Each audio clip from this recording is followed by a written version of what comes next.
करणारे कार्यकर्ते कोणाचे होते? पोलीस माझे प्रशासनाला झाले आपलं काय 5 दिवसापासून या मतदारसंघामध्ये गाव टू गाव एस ते गाव पूर्ण गाव फिरण्याचं काम मी करतोय।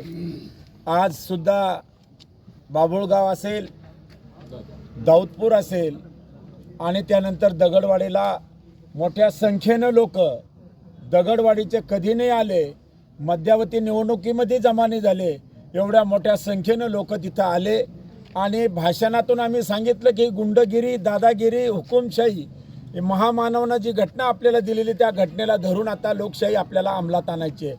हे ऐकल्याच्या नंतर काही गुंड भारतीय जनता पार्टीचे म्हणजे संतोष दानवे, आशाबाई पांडेचे आणि रावसाहेब दानवेचे यांनी ठरून दगडफेक करण्याचं काम केलं।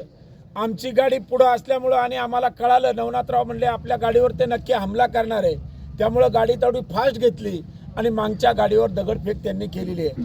पोलीस खातं असेल, संबंधित निवडणुकीचे अधिकारी, इथले SDM आणि BDO असेल, अत्यंत ढीस पद्धतीनं कारभार त्यांचा चालू आहे।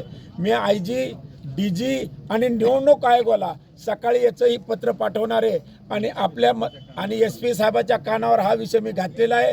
त्यांनी तातडीनं सांगितलं उद्यापासून इथं असं होणार नाही आणि माझं निवडणूक आयोगाला स्पष्ट बोलणं आहे, सांगणं आहे, मी उमेदवार आहे, माझा दौरा तुमच्याकडे अधिकृतरित्या मी देतोय। तसा रावसाहेब दानवेचा दौरा, संतोष दानवेचा दौरा, त्यांच्या भाजपाचा, त्यांच्या घरातला कोणाचे दौरे असेल आणि नसेल तर तिथं संबंधित अधिकाऱ्यांना कारवाई केली पाहिजेत।